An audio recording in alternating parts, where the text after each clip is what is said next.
Cool. All right. Hello. This is the 5th edition Team Deathmatch post Kickstarter live chat and AMA.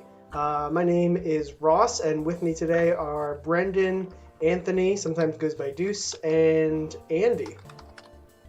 How's it Hey going? guys. Hey, yeah. Thanks for joining me. Hey, Oh, hey, if one of you, my streaming and all that takes up my whole screen. So if one of you, let's just say Andy, can you jump onto the Twitch stream and just keep an eye on the chat? And if anything comes through that's pertinent, just kind of be the chat mouthpiece for us. I am you, chat. Tell me all your secrets. So I guess I'll start us off. I'll start us off with talking about how the Kickstarter went and this kind of schedule and all that. So it went pretty well. We got well over our funding level and into things. We met our stretch goal, which is very exciting. So we're now going to have a 21st arena on everything that all the backers have now seen. That announcement. The backers who have their credit card information sorted. I got it sorted out like an hour ago. Get off me.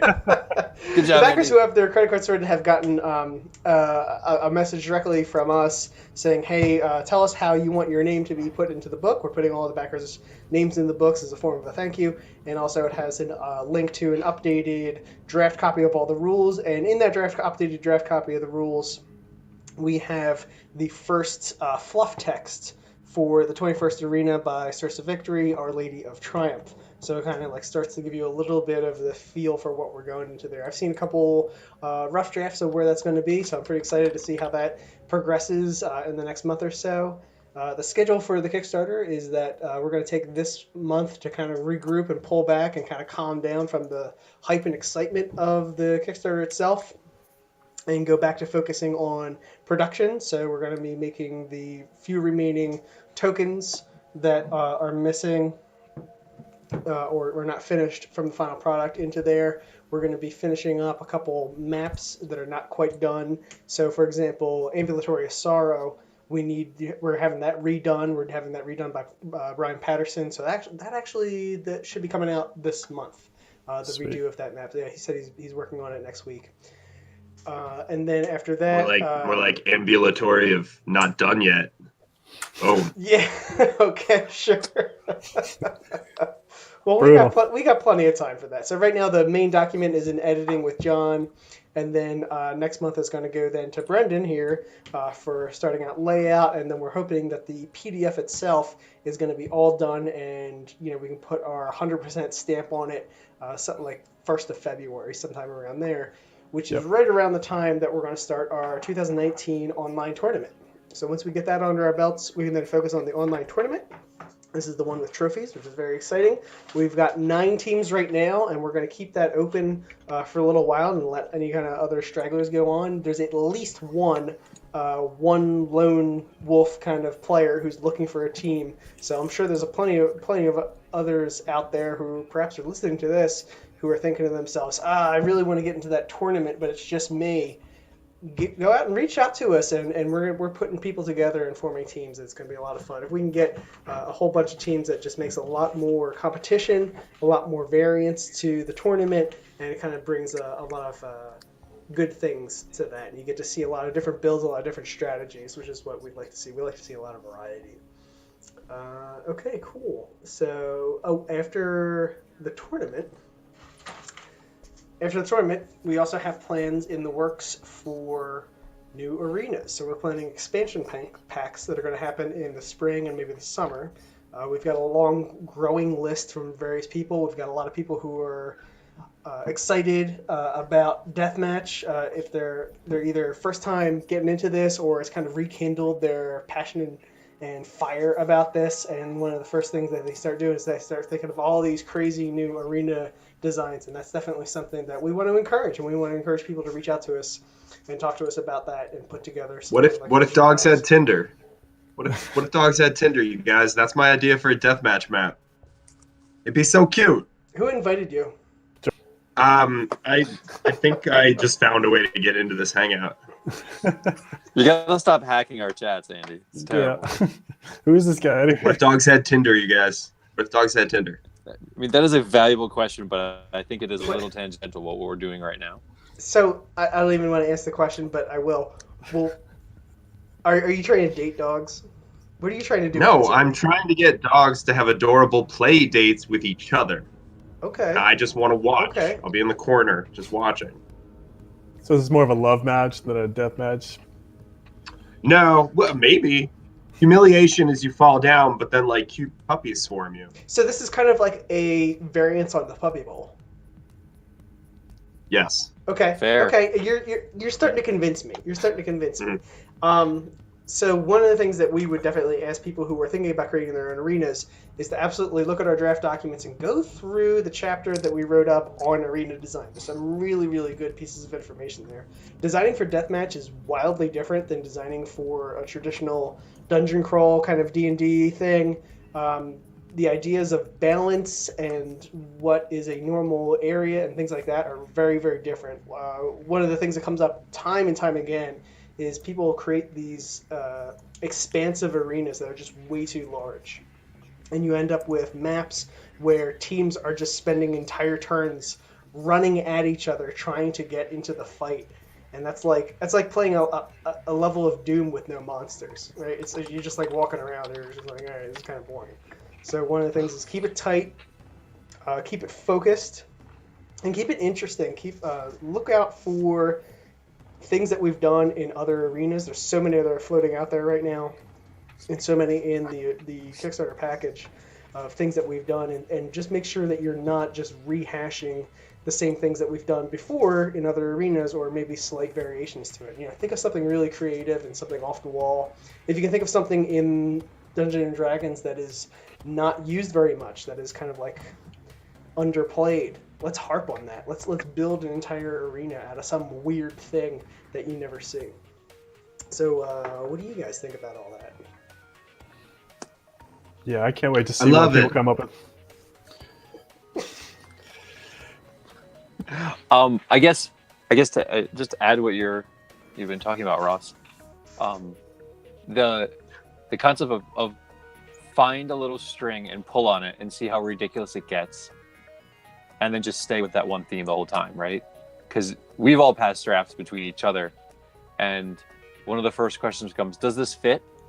Like, what are you trying to do with this map? Sure.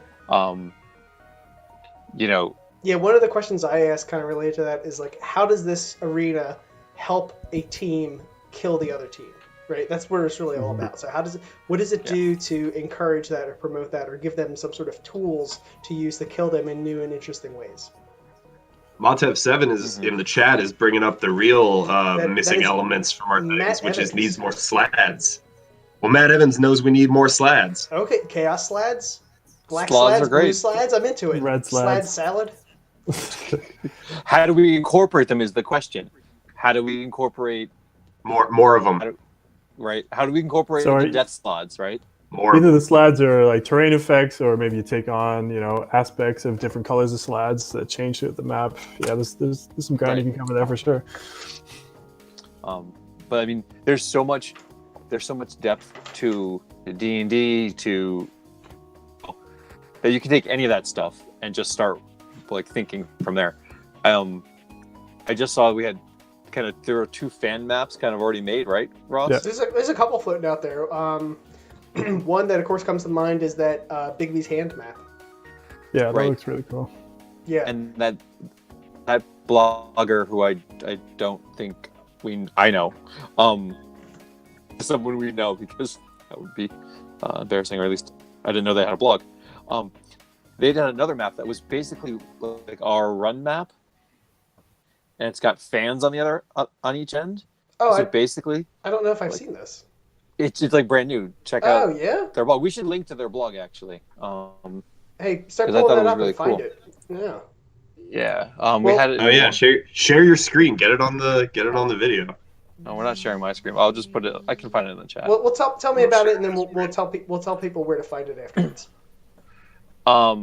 So it's like Run, but it has like fans on the other end. It's called Wind Tunnel. Okay. First off, Good name. And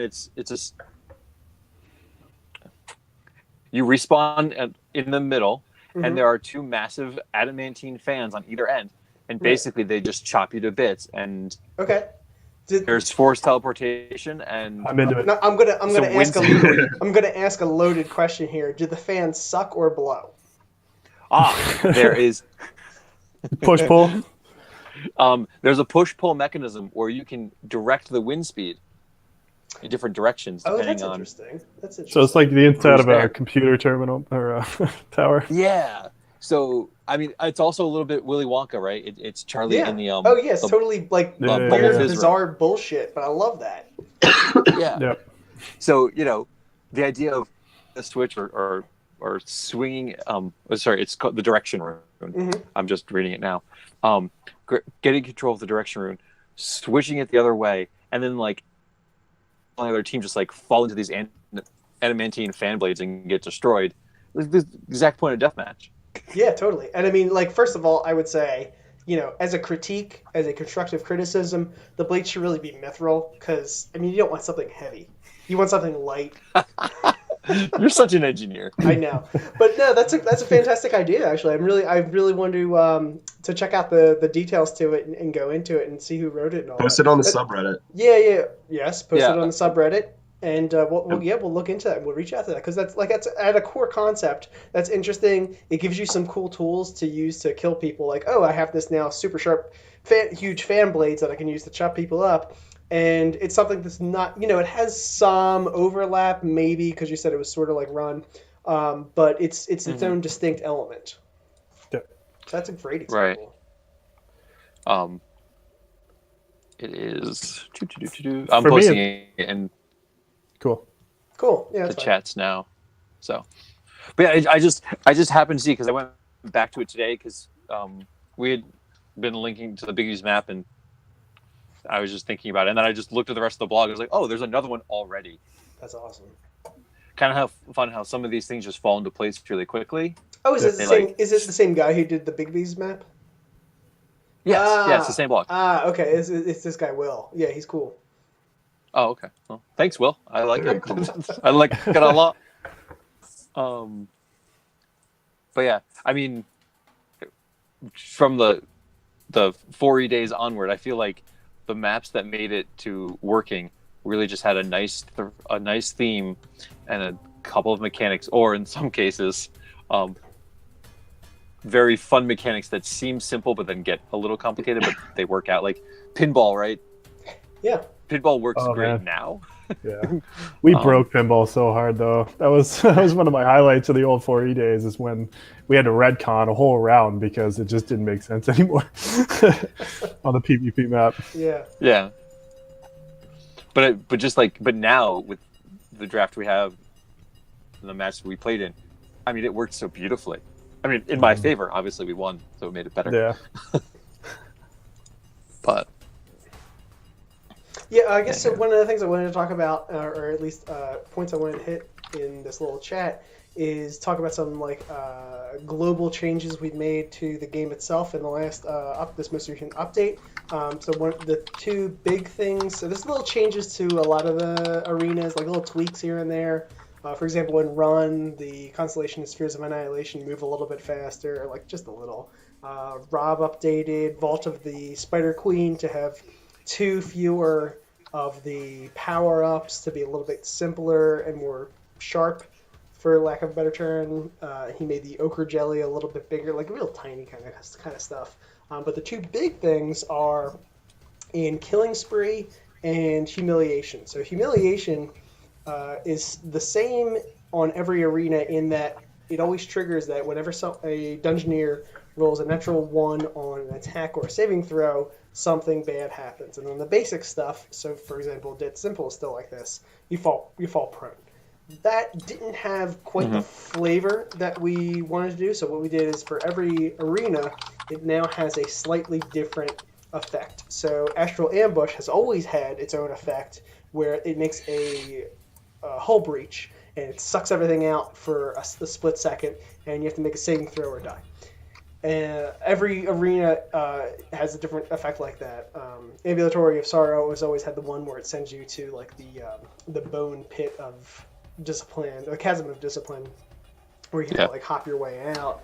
So now every single one has a different effect. Some of them are very neat. So like Slaughterhouse, if you get humiliation, you get shot at by the nail gun. Things like that. Awesome. It's always kind of thematic. Yeah. And then for Killing Spree, because that Killing Spree happens so rarely, we wanted it to give a little bit more punch, and we wanted fewer times where someone would get Killing Spree, drop 2 people, and have to decide between things. So now it gives you inspiration, gives you an extra action, and gives you a recharge. And when you get a recharge, if you pick spell, it'll recharge an entire level worth of slots. So if you're, a wizard and you've spent every single one of your spells, you can recharge all 4 of your first level spells or whatever the fuck it is that you're doing.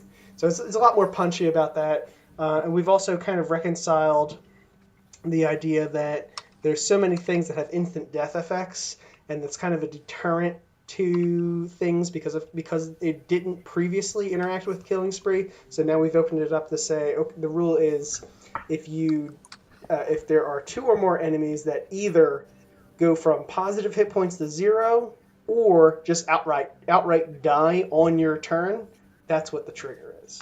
And so that allows you to throw people into bottomless pits and still get a killing spree out of it. So I think that's pretty cool. It's a nice punchy kind of mechanic, and it really encourages people. And again, we really don't see this crop up too often in matches. It happens once or twice a match, something like that. And so giving it a good amount of oomph to things, I think, is pretty appropriate. So I'm excited about that.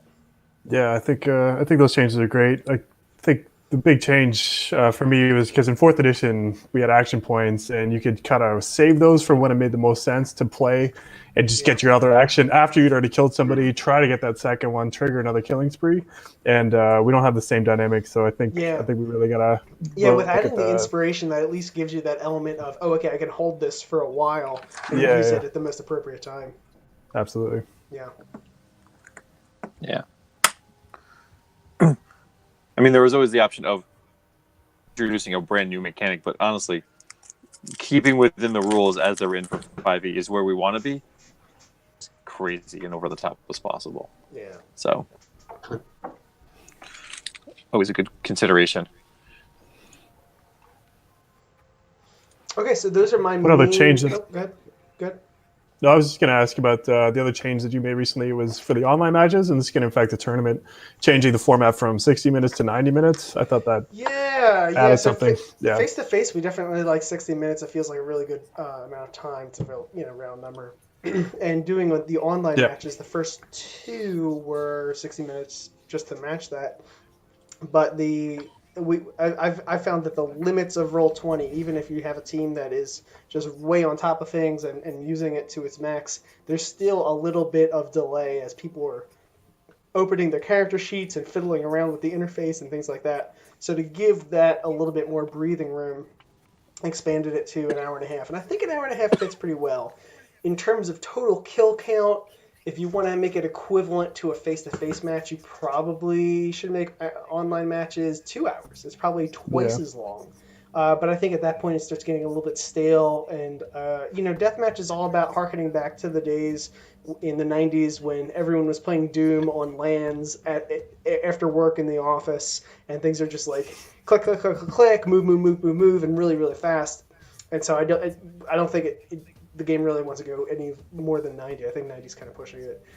Do you think as the fan base gets better with Roll20 and gets more acclimated to it, that we'll bring that back down, or do you think that's a pretty good hard limit? I think it's a hard limit. That's a great question, though. And I think the fan base will get better with Roll20.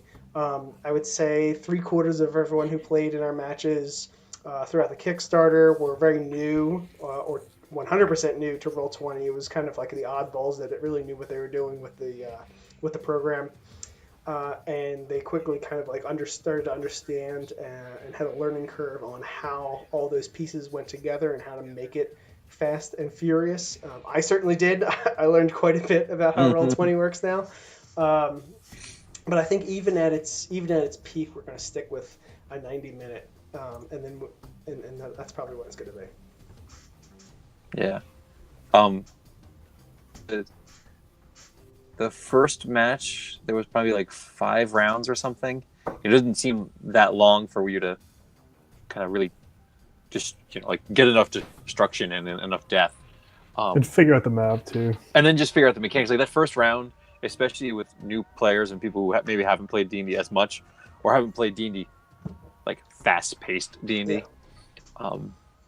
They, it was really slow that first round or two.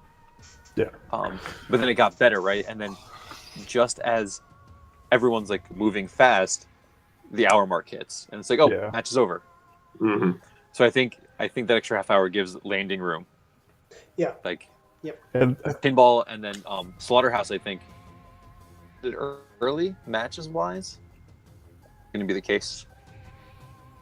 And there was definitely time for the other teams to catch up. And I think that's important because then aren't balanced. But the fact that you can kill 4 people in a round and keep going is great. Yeah, and the luck element is certainly there. So if you get a real bad string of luck and you just get fucked over in the first round, you need to have enough time for the tactics and the strategy of your side to kick in and get you back up to speed. Yeah, right. It's true. It's a quick game. And to agree with, go ahead, Andy. To agree with chat for a minute, yeah, like we want to keep it quick and killer, but like just the necessity of playing online. There's always going to be that disconnect, even no matter how good you get. The simple fact, like just in this chat, that there's a few seconds of delay. It's like, it makes everything that much worse. Yeah. And I think the online is a big thing, and that was one of the big pushes of the Kickstarter, and one of the elements as to why we even did the Kickstarter was to say, D&D now in 2018 is wildly different than it was even 5 years ago in the community, especially in terms of this online presence and people streaming their games all the time. Like, that just didn't happen not that long ago. It just really just didn't. And a lot of it's the technology's picked up and things like that. And it's it's a little bit more of a new world. I think that's going to broaden our audience to do this and let people who live in remote locations and things like that join in on the fun. I want VR, baby. Give it to me. I want a neural network. I want a holodeck where we can act it out. Oh no, that's maybe too close to LARPing. Never mind. Strike that. Remote controlled mechs is what I want. There's already a game people are working on where you control tanks that are like in a physical space, little tiny tanks. True. Oh, I heard about this. Yeah, that's where we're going eventually. Yeah, that's pretty cool. Yeah. Well, it is very forget interesting. 5th edition deathmatch. We're just gonna wait for the tanks. Wrap it up, everybody. We're gonna bring the tanks in. We still need rules. We still need maps, though, right? There's always a way that we can spin it. Yeah. One of the things I also want to talk about. So I was, I ran every single match that was happening during the Kickstarter and totally like inundated with this. And one of my blind spots is just that like I'm so elbow deep into everything. It's hard for me to see like what things stood out or surprised people or anything like that, or questions like. People will be like, oh, this was interesting, or I didn't realize that. But for me, I'm so in the thick of it, I can't even see it. So do you guys or the chat have anything like that you want to share from the Kickstarter, like real cool special moments? Especially in the online matches? I was definitely going to say that, like, I think for me, telefrags. Every time there was a telefrag, I lost my shit. Yeah, that's always all fun. I want. Watching that Slaughterhouse match, yeah, you just amped up everybody. Like we all saw it coming. We were all waiting for it. I was just on the edge of my seat, just wanting that frag. Yeah. I was still at the point where I was like trying not to cheer for anybody, but then as soon as I saw that, I was like, well, I mean, that's not cheering for a person. That's cheering for an event. Yeah, An event that will totally. bring us all together. Telefrags. That was literally, sorta. When we had like the commentary aspect. The commentary? What do you mean?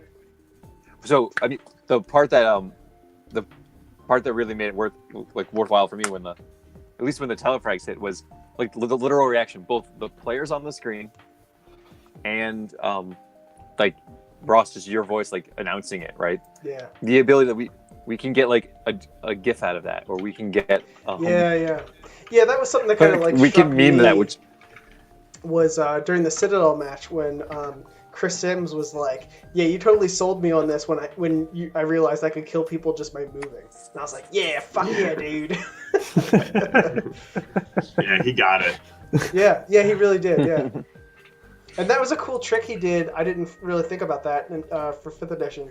Was paladins can be pretty big damage dealers because if you just sack all your spells for smite, you crank out quite a few high numbers, and you can really punch out the punishment.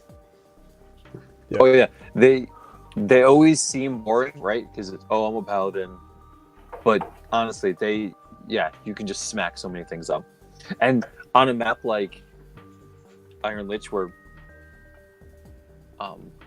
there's an undead aspect to it, or some of these other things where you can make your character to do more. Mm-hmm. That was surprising when we did those little tiny strategy things. When we did Iron Lich, I was surprised that no one picked Paladin or Cleric, because at a certain point you could be like, oh, okay, you just turned into a Lich, I'm gonna turn undead, and you're fucked. Yeah. Yeah, so I guess that kind of goes to one of the things about balance in deathmatch is like there's always some counter out there somewhere, and if not, like the maps will do it for you too. Like there's going to be something in there that really. Matt says there was a multi-class paladin. Yes, there was, but there wasn't. But they didn't have levels enough to turn undead, or really, the paladin aspect didn't really come into play all that much. Yeah. I was surprised from a tactical standpoint how like the warlock is like the go-to class for a lot of people. Yes, that was very very favored. Very favored. Yeah, and I know because I played one. I know it's because slots recharge on a short rest, and you can do darkness. And it was kind of fun seeing a lot of people try to do the darkness warlock with double sight. Yeah. Yeah, to make that work, I feel like you have to have your whole team go in on it then. But then that leaves you vulnerable. If your whole team is all basically one build, you don't have flexibility, and especially in a tournament setting, which is really where 5th edition team deathmatch drives, that's really where the shit hits the fan. And being able to stay flexible and do well on multiple arenas. What were the other most common classes? There were a lot of bards and there were a lot of monks. I expected a lot of druids. That was actually because people thought it was funny. It was funny. But bards are relatively effective. I mean, bards are good. Yeah, I mean, sure. They played it well. A lot of bards, a lot of barbarians, a lot of druids, a lot of warlocks. Swashbuckling rogues. I saw a couple swashbuckling. Yeah, totally. They basically I expected more monks. I thought monks would be the runaway favorite, but I didn't see that. I've been building a monk. There's a couple. And there was a couple of fighters with pushing attack. There's a lot of crossbow fighters with sharpshooter. Sharpshooter was the big feat that was out there. Yeah. Yeah, I mean, the Battlemaster fighter and path anyway, because it gives you so much variability that you could do. That on certain maps, some of the warlordy aspects of I'm going to give up my turn, someone else attack, that works if you're in an advantageous spot to take it. It's a little situational. You've already got inspiration. Or if it's all situational. Yeah. I liked on the pinball map that one team was getting clever with their wizard spells, and Brendan just froze on us. Getting clever with their wizard spells and arcane locked the flippers. I thought that was like they read into the rules and there was definitely some vague area, and they were just like, yeah, we're gonna capitalize on that, and I liked it. It didn't work out for them, but I liked the idea. Yeah, it's smart. Yeah, I like clever shit. Ingenuity. Yeah. Yeah, it shows ingenuity. That was fun because we were talking about luck and how it's really playing into all this. Is that were kind of high on a respawn to shoot everybody out, so people got. In another version of that, right? Everyone's in the lower half of the map, and they said that they even planned for that in the post-match discussion. Like if we live in the bottom half, use the locked flippers to help us. Yeah, that's part And of you the guys strategy. will just fall, and we'll just laugh at you. I don't know. I don't know what sort of outcome that is. That's like really a high level outcome, but like, any chance that could have been the entire game. We all could have rolled 2s and 3s. And we've coming out of the definitely respawn, seen and they games could have where the fight does messed live us. in the bottom half, and the flippers and the drain becomes much more of a threat. Yeah. So, and the best part is some of these strategies, and I think one of the things we haven't done yet is we don't have like tens of these matches where we can compare strategies and people could study them. Right. Not yet. Because I think some of these things could be almost like codified, and say, hey, it's this map. This is what you're going to try to. Like, this is what I want to try to do on it. I'm going to try to do it a couple of times and see what happens. I want the deuce maneuver. Yeah. Right.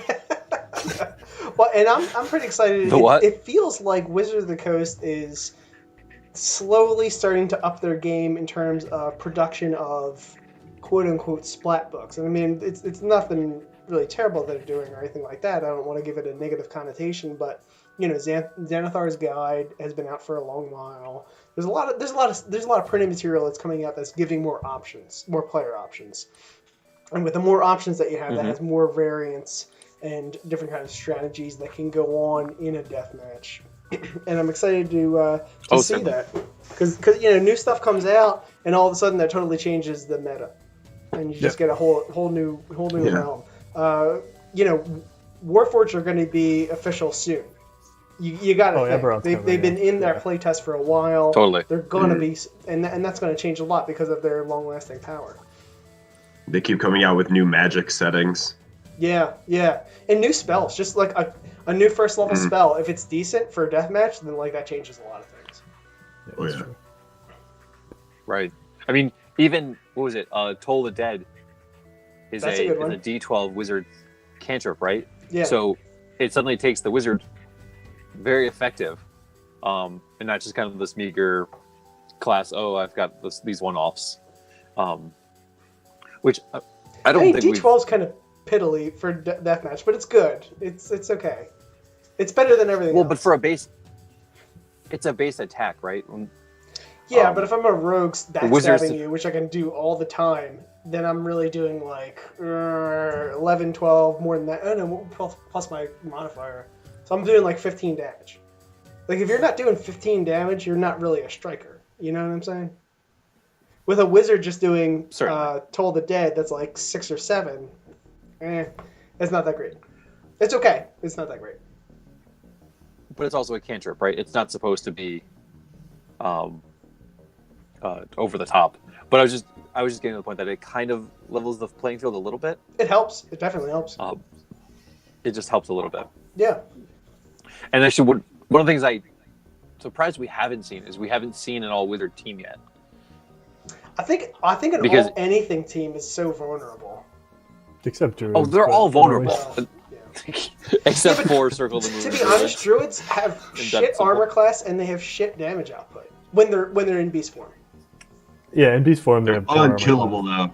Yeah. They're tough to kill. They have tons of hit points, even with the changes that we've implemented, where they only get where they don't recharge wild shape as often.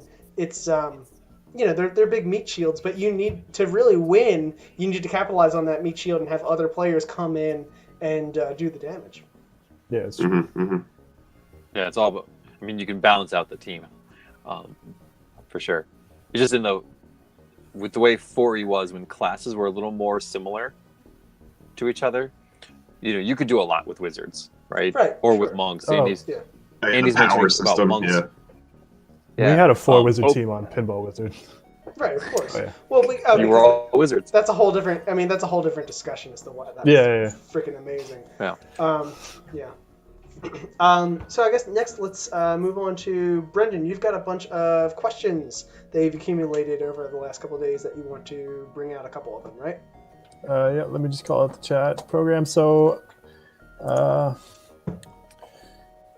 one thing I wanted to talk about the 90 minutes, which I thought was a good change. I wanted to ask about. So somebody's asked about the secret map. Is there anything you were able to share about Source of Victory's stretch goal map? Yeah, so like I said, the fluff text, or at least the start of the fluff text, is provided in the latest update for all of our Kickstarter backers. So that kind of gives you a little tiny taste about it. It's a little bit of a reverse King of the Hill, whereas there's a central feature that is going to blast you with radiant energy. And then on the outer perimeters, there's going to be some bonuses to pick up and some weapons to be able to use, specifically siege weapons kind of stuff. Mm-hmm. There's going to be a couple pits that are in there, and I think one of the defining characteristics is kind of like there's going to be a little bit of a gambling mechanism to it, where you're picking up, and each team is accumulating different pieces of their army, and at a certain point, they decide to unleash that. And the longer they wait, the more power that's going to have. But you don't want to wait too long and then have it be ineffective and then time runs out. So that's going to be kind of the hallmarks to this map. Cool. Interesting. I feel like there's a risk level escalation of that, right? Where you need a time when you sweep the board. Yeah, absolutely. There's definitely like another whole level of strategy that goes along with that. Yeah, and I mean that goes to the heart of. We want people. Yep. We want choices, right? With arena design, we want good hard choices. Hard choices. There has been some good questions about like what makes a good arena and what do we look for when we're building arenas, and things that we're sometimes a little cautious about, maybe like that we think might break a map or affect play too much. But yeah, it's interesting. It's hard to break a map. It really is hard. Yeah. Like it happens, but it's more or less the bigger concerns are: does each team have equal access to this thing? Is this thing powerful enough to justify all of the expenditure to get it? Do you have to move up to it? Do you have to spend actions for it? Do you have to spend this or that?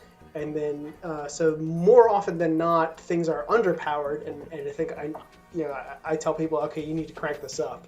Simplifying things too. That's a common thing that comes through, that things need to simplify. Yep. One map that we're working on revising is that Feywild map that John Green made back in the day. That was my first map that I ever played on. So I'm actually looking forward to see what comes to that. I know. And you're still with us? Exactly, yeah. I know. But there's some interesting nuggets in there that we just need to use, focus on them, and then I think it'll be great.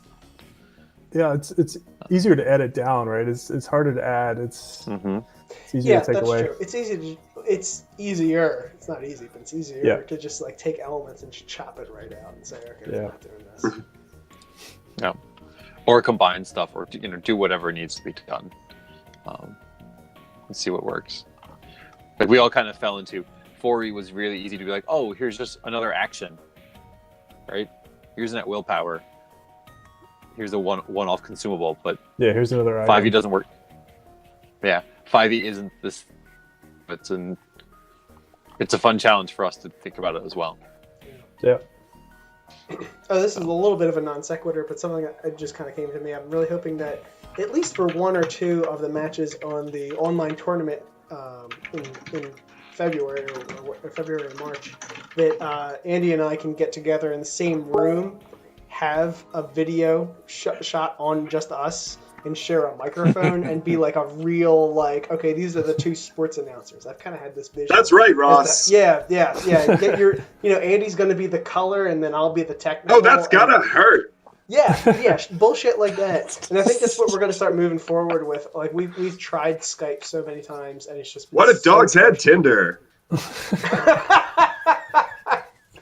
What if dogs had Tinder? At the very least, there's going to be next 5TDM update. We'll mark that down. And you're gonna have to start doing commercials for in between. I've been coming up with a whole idea for a what if dogs had Tinder map. Like it's gonna be like you got like a capture the flag, but you got to match two different dogs, and then they're on your team now. But like They won't attack anybody because dogs are too sweet for that. They're too nice. But it's coming together. Don't worry. This is happening. I was already gonna say, you can spend your time on that, but the other idea that you had proposed was already really, really good. Without spoiling it for everyone else. Hungry dire bears. Yeah, I think that could be a hell of a lot of fun. So, Yeah, you do that's what gonna you be want. fun too.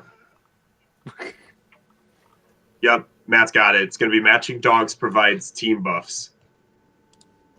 Oh, okay. I love it.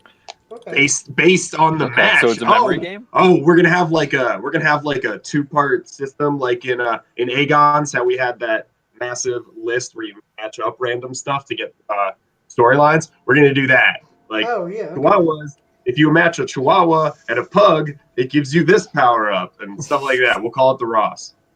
Yeah. Are you talking about bloodlines? No, remember that chart that you and I made, so that like you made most of it. Yeah, I guess they're like the squishers need you to find an artifact. Oh, okay, yeah, for the delve. Yeah. Mm-hmm. Yeah. All right, this is happening, and yes, I'll also do Hungry Dire Bears because I'm super into that. Cool. All right, Brendan, what else you got? I mean, we talked about a lot of the stuff like character builds that surprised you, worked or didn't work. Any character builds you got in your head that you think you want to try? Me personally? Yeah. Well, I always love to see more wizards, and I think you're going to see more wizards in the tournament because they offer that element of flexibility, being able to customize their spell list from their spell book for each match, for each arena, and then being able to swap out. So we're going to start with Court of the Stormlord. So with that, there's pits of death. Whirlwind. There's that whirlwind that moves you around and throws you around. And then there's the central pillar that can have an acid trap and that gives the lodestone. So there's a lot of things about moving yourself, things about moving other people with forced movement. There's a lot of lightning and thunder effects. So there's definitely a lot of different spells that you can pick to kind of focus on those. Resist elements, lightning comes to mind as something that would be useful in here, but never anywhere else, right? Yeah, there's not too many arenas that all focus on a singular kind of element like this one does. And of course all the forced movement stuff. But then, and we don't know what the next maps are going to be, or next arenas are going to be, but if there was something like, let's just say, Richiverse Arcade, the Pac-Man map, where everything is real tight quarters and it's a lot of charging and melee, then the wizard's going to have something wildly different and can really capitalize on something different. Oh. Yeah. And actually, calling back to an earlier conversation, I'm surprised that we haven't seen... Did we see any Dragonborns in the... Yes, there have been Dragonborn. Not many. I think maybe one or two. Yeah. In Iron Lich, there was a Dragonborn, and they picked up the feat that lets them use their... I forget what it is. I think they have poison resistance. Because poison... Chat's saying in Run, Matt played one as well. Oh, okay, yeah. Oh, there was also one. Okay, so there was two of them. Okay. Yeah, because with their bonus to strength and everything, you'd expect them to be a more played race, and they've got the bonus action for the breath weapon, right? Yeah, just to tidy up low hit point enemies, just try to get that killing spree. Yeah. Josh was also on Tuma Lich. You guys have no idea what you're talking about. Yeah, that's what I was saying. In Tuma Lich, you have no idea what you're talking about, Matt. And he picked up the feat that let him use his dragon breath for a fear effect, for a frightened effect. And I thought that was really clever. He didn't get to use it because of the goddamn motherfucking deck of mortals that stole it from him, which is like a kick in the nuts. But I thought that was pretty clever because if you can get frightened effects on that arena, then you can kind of force enemies to be near the Iron Golem, and that's kind of how that all kind of. That's one of the ways that a player can use the arena itself as a weapon. Mm-hmm. Cool. Yeah. Well, I'm just thinking of, because you mentioned Court of the Stormlord and resist elements, right? You have a Dragonborn with resist, Varian. Like, you can make yourself resistant to pretty much everything you could possibly get damaged from on the map, right? You know, But then what there's does those that pits, end up doing? right? Yeah, I mean. But then, of course, there's pits, and that's the Yeah. point. Like, there's always a way to attack somebody, even if they've covered 80% of their bases. So what race class combos do you guys see being prevalent for Court of the Stormlord? It's a good question. Kobold I mean, Druid. warlocks, right? That's a good one. Warlocks. Yeah. Warlocks, sure. I think we're gonna see some Asimars because don't they have a wing? Isn't there a? Ooh, I don't know. winged Yeah, Aasimar? well, there's Aarakocra can fly. Yeah, I was just thinking about that. I was looking at the map to Right, the see if Aarakocra. flying was punished by. I got the map Court of the at all. Stormlord popped up right here. Oh, that's right. That's right. Now that I have it up on my screen. So, of course, one of the also new things that are in the updated draft version of the 5th edition Team Deathmatch document is like a simplified representation of every arena, all the maps, where we kind of more clearly identify where hard corners are, where soft corners are, where pits are, where power-ups are, and just kind of like a real clean, simple way of doing that right below the full detailed artistic map to be able to try to clarify some arguments and confusions that happen there. So that's provided on every single arena. So That's good looking too. Yeah. Thanks. I cranked that out in like an hour. So let's see. I think. Did you just like make it with Google Docs or what? No, I did not make it with Google Docs. Come on. Did you use Excel? Yes, I used Excel. Yeah, it was Excel, Right. Andy. Come on, jeez, Right. get on point. To race combinations, Okay, yeah. I was wondering if chat there was about any the limit backseat. on flying on this arena, but there's not. No. And I think that's fine. No, I there's think that's not. fine. There's very few flying races. So Aarakocra who are able to fly are able to get over these pits and things like that and have a lot of mobility. So I think that's strong. I think that's a really good power. And of course, they don't really pair up well in terms of ability scores with warlocks. So that makes interesting dynamics there. Aarakocra sharpshooter. Aarakocra sharpshooter. yeah. I mean, all sure. you have to do is just be a ranged attacker. Yeah, I think because I look this at is a this very map. big arena, it's a big map, and so range, like a crossbow range, is pretty powerful. Yeah. I look at this map and I just see movement speed, right? And so Matt mentions tabaxis and monks and taking a feat that gives you the extra movement, right? Like all those things can make a hell of a difference. Or even a rogue with the bonus action dash, right? Yeah, Some I of think these either of those, Tabaxi Monk or a fast rogue, even when they're loaded down with the lodestone, which halves their movement, they're still able to keep up and get out of the way of the funnel cloud. And that funnel cloud can just kill you right off the bat. Yeah. One build that I've been toying around with my head is bonus action dash with the charger feat, which lets you just move and attack when you take the dash action. Oh, and yeah, that's you a good potentially like combo that with the monk's speed bonus, do some multi-class. I'd like to see more viable multi-class builds Yeah, and stuff like that. yeah. Chat's I talking would about love to- expeditious retreat locks. That'd be cool. Oh, that's a good one. certainly. Cool. That's a Yeah, good yeah. one. That's a really good one. Yeah. Yeah. The thing is, toolbox is great, but then it's not like everyone can benefit from being on the central comm at the same time, right? Instead of being away from the, at least to start. I would love to see on using blood sacrifice on this map. Yeah, that's interesting. So Blood Sacrifice, take 10 slashing damage to move around the funnel in a smaller way than it normally moves. Of course, the first thing that comes to my mind is, well, if I'm a raging barbarian, I'm only taking 5. You know what Exactly. I'm saying? And Yeah. that's definitely a consideration. That Or a I'm a- melee-focused character can, because of other class features, be able to manipulate the map in kind of interesting ways. Or I'm a Fighter druid just with being able to. a wild shape. Yeah, And druid healing with word his- as a bonus action. Hit points for days, you can just Yeah. burn Yeah. right through it. Yeah. Right. That's when you have the wolf in the middle, just like calling the storm to it constantly. Like that would, especially if that is pretty cool, and that gets me excited. Yeah. Because that's a whole different, like, okay, well, no, Warlock is not the default. You know, there are other ways of winning this. yeah. So I'll be interested to see if anyone goes that route. Like maybe I've planted that. We've played our that hands a idea, little someone bit said. here, but yeah, That's all right. I mean, and that's fine. let's face it. We're all rating this, and Rob's in the chat. You know, the creator of this map is in the chat. Oh, good. Like I want to What's up, see. Rob?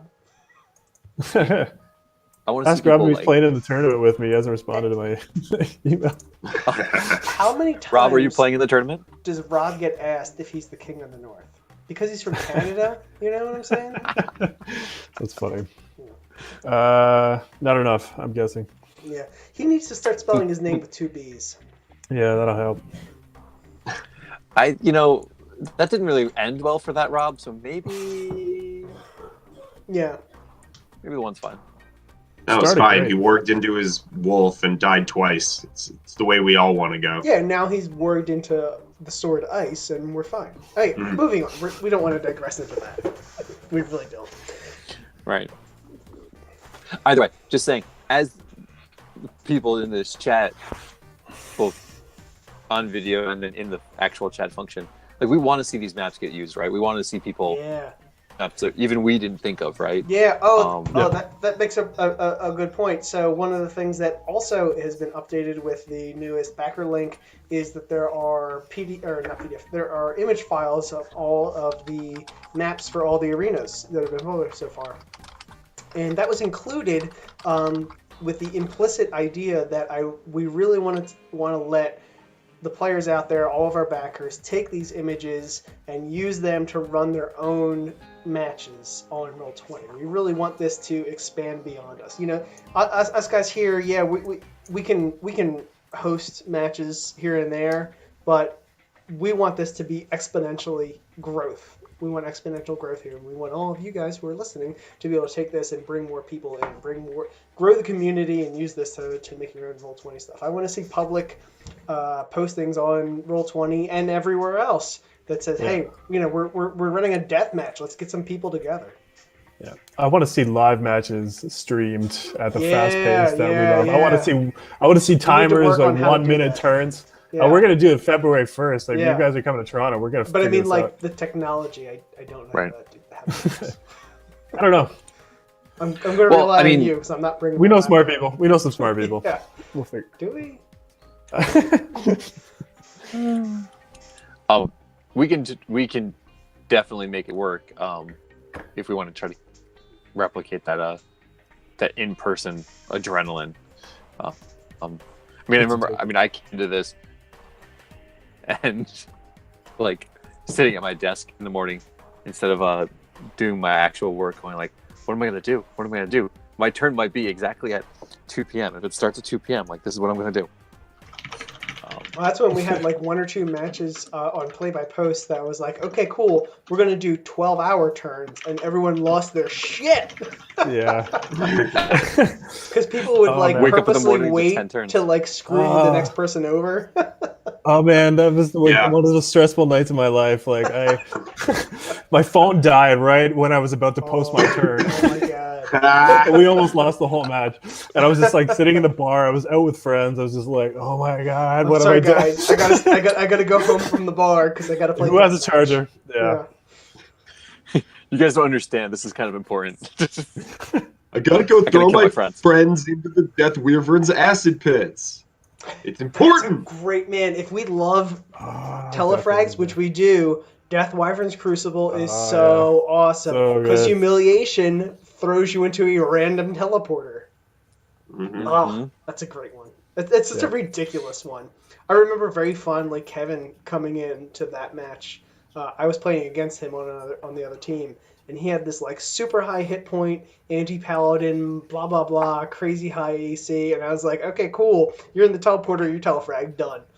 And it was just, he got wrecked. He got wrecked. Yeah.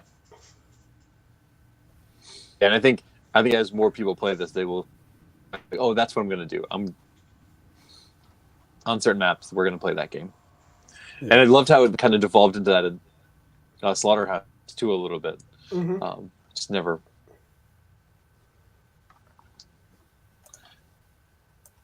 Oh. Yeah, there was a question earlier in the chat, or a comment earlier about adding on objectives as well. What do you mean objectives?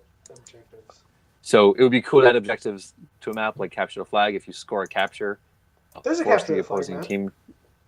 There's two of them. There's Team Fortress and Ambulatory of Sorrow. Yeah. Right, but then once you have the capture, or once you bring it back, then it counts as a kill or does something else to the other team, right? In Team Fortress, it's the... Yeah. Yeah, well, exactly. that war room map that I'm working on is like get your 2 keys and try to nuke the other team. Yeah, it's similar. Mm-hmm. I like that premise a lot. Yeah, thanks. It needs work. I know that from designing these maps already, but yeah. Mm-hmm. Yeah. No, but that's good. That's a keeper. What if Dogs Had Tinder is going to have alternative objectives? Cool. So we have we wanted to end right at 10, so we have just a couple more minutes of chatting. So is there anything else from the Twitch chat that we want to address, or are we pretty much wrapped up? Let's see. They specifically are calling out a King of the Hill mechanic, which I agree we should have that. Okay. Okay, let's address that. So Hegemony. I think Hegemony has that with the crown. Correct. And from a certain standpoint, Slaughterhouse has King of the Hill. Everyone's trying to get to the control panel. Yeah. Yeah. All right. I'll give you that. Stormlord has the lodestone. That's King of the Hill. Yes, absolutely. That's King of the Hill. Yeah. There's no arenas out there that are only King of the Hill. Like, that's the only thing really going for it. And I kind of want to keep it that way. I think that just in and of itself is not interesting enough. It needs to be a little bit more. There needs to be other things to do. Oh, they're saying Vault of the Spider Queen might also be kind of a King of the Hill because you've got the egg, I guess. Because of the egg. And the egg the egg is totally different now. The egg grants you extra actions, which is way better in this edition. Oh. Yeah. Yeah, no joke. They're also saying if they want to submit for the expansion, how do they do it? Email ddeadventures@gmail.com.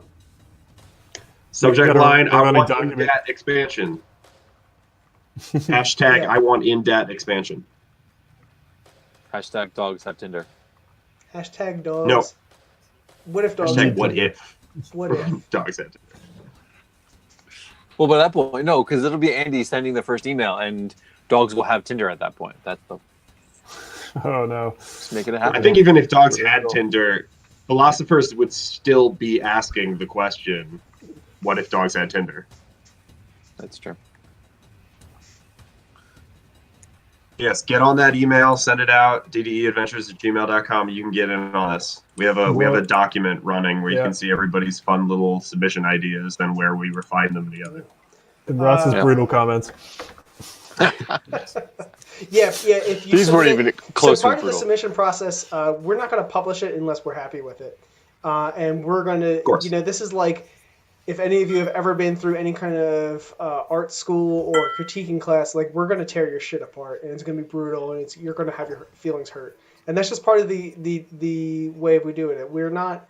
This is not D&D where you show up to the table and you win. This is not D&D where it's a Renaissance Fair tea party. This is D&D where this is a game where you also don't really roleplay. This is a game, all right? This is a game where you win. You just undid all of that. You're like, this isn't a tea party. This is a game.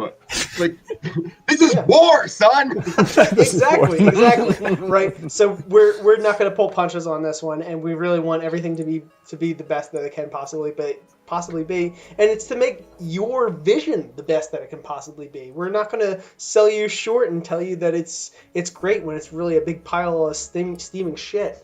So be prepared for sharp criticism and be open-minded to accept our ideas that we say, okay, well, this is where we would change it, this is where you're good, this is where you're garbage. Yeah. Just remember that the end goal is and realize you don't know all the rules until you start doing something like this. Oh my god, I've learned so much about where you have to worry 5th edition. about min-maxing. Holy Mary. And playing around with the rules and be like, oh wait, no. With the death saves. Like Yeah. all of these things. Yeah. Yeah. Yeah. I guess a real quick, since we're getting toward the end, a real quick shout out. If you are in either the Baltimore, D.C. area in January 19th or the Toronto area on February 2nd, is it? Yep. First weekend of Yep. February, first Saturdays of February. Groundhog Day, motherfucker. Yeah, Groundhog Day. If you're in Respawn either day. of those, if you're in either of those metropolitan areas at those times, we are running a live version of Aegon's Conquest, which is the Game of Thrones themed mega game. So if you get in touch with us, we'll send you links and that sort of thing. And it's a free set of rules that are put out there by us. And it's a whole lot of fun. It's a 32-player board game, essentially. It's full of backstabbing and political betrayal. 33 players. The one we're doing in Baltimore is 32 because Nice. the Night's Okay. Watch is being played by one of the Control. Oh, sweet. Yeah, that's how they wanted to do Okay. it. So Okay. in Silver Spring, in Maryland, where we're doing it, it's a theater troupe, and they're helping us out with all sorts of like stage combat and theatrics and crazy shit like that. So it's gonna be a lot of fun. Cool. All right, so I want to end the chat. Thank you guys for joining me, and thank you everyone in the Twitch chat for your comments. I really appreciate that, and I hope to see you guys in the 2019 tournament and in your contributions to the expansion packs that we have for the coming new year. We will all Absolutely. get together again Saturday, January the 6th for another recap, and at that point, we'll have another live chat, and we'll be talking about we will be announcing the arenas for the 2019 tournament, and we'll start talking about potential strategies and how players really want to get into this brutal tournament of champions. All right, cool. Thanks, Sounds guys. great. Looking I forward am to it. stopping recording now.